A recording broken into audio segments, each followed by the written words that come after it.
Online औषधी विक्रीच्या संदर्भाच्या विरोधात आज देशभरात औषधी विक्रेत्यांनी जो आहे तो बंद पुकारलेला आहे।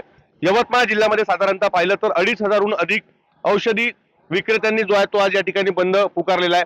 बनावट औषधांपासून स्थानिक केमिस्टच्या विश्वास जो आहे तो या ठिकाणी मिळवला पाहिजे। डॉक्टरांनी औषधी बदलली, अशा वेळी लगेच औषध मिळणार का, अशा पद्धतीचे फलक घेत या ठिकाणी औषधी विक्रेते जे आहेत ते जिल्हाधिकारी कार्यालयात या ठिकाणी धडकले। आपण पाहू शकतो की कशा पद्धतीनं संपूर्ण यवतमाळ शहरासह जिल्हाभरातील औषधी विक्रेते जे आहेत त्या जिल्हाधिकारी कार्यालयावर या ठिकाणी धडकलेले आहेत आणि मोर्चाच्या माध्यमातून आंदोलन जे आहे ते या ठिकाणी केमिस्ट असोसिएशनच्या वतीने करण्यात येत आहे।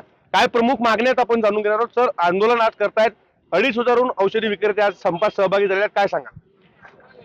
मी संजय पिंपळखुटे, ARCD सदस्य।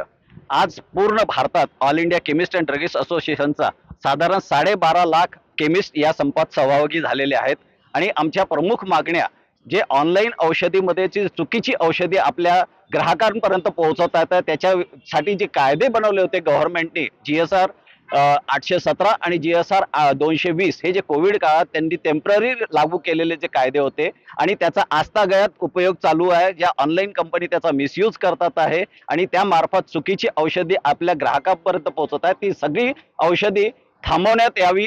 अशी चुकीचा कोणताही औषध आपल्या केमिस्ट पर्यंत किंवा त्याच्या मार्फत याच्या मार्फत ग्राहकांपर्यंत पोहोचू नये याकरता हा बंद आहे। मेन आमचा उद्देश आपल्या सगळ्या ग्राहकांचं स्वास्थ्य हे बिघडू नये आणि आपली युवा पिढी ही नशेच्या अधीन जाऊ नये, ज्याच्या कारणाने ऑनलाईनमुळे पूर्ण ही गोष्ट फैलून राहिली आहे, ती थांबावी याकरता आमचं हे आंदोलन आणि संप आहे। काय पुढची भूमिका असणार आहे जर या संपूर्ण मागण्या सरकारने जर तुमच्या मान्य केल्या नाहीत? आम्ही बेमुदत बंदकडे जाणार आहे, उपोषण करणार आहे आणि व्यवसाय बंद झाला तरी चालते पण लोकांचे आरोग्य धोक्यात येऊ नये ही आमची भूमिका आहे। निश्चित एक इशारा जो आहे तो सरकारला या आंदोलनाच्या माध्यमातून केमिस्ट असोसिएशनने या ठिकाणी दिलेला आहे। आंदोलन करू, बेमुदत उपोषण करू, या ठिकाणी वेळ पडली प्रसंगी तर दुकानं सुद्धा कायमस्वरूपी बंद करू, असा इशारा यावेळी यांनी दिलेला आहे। सरकारनं लवकरात लवकर या मागण्यांकडे लक्ष वेधित करावं अशीच मागणी केमिस्ट असोसिएशनकडून करण्यात येत आहे। विवेक गावंडे, TV9 मराठी, यवतमाळ।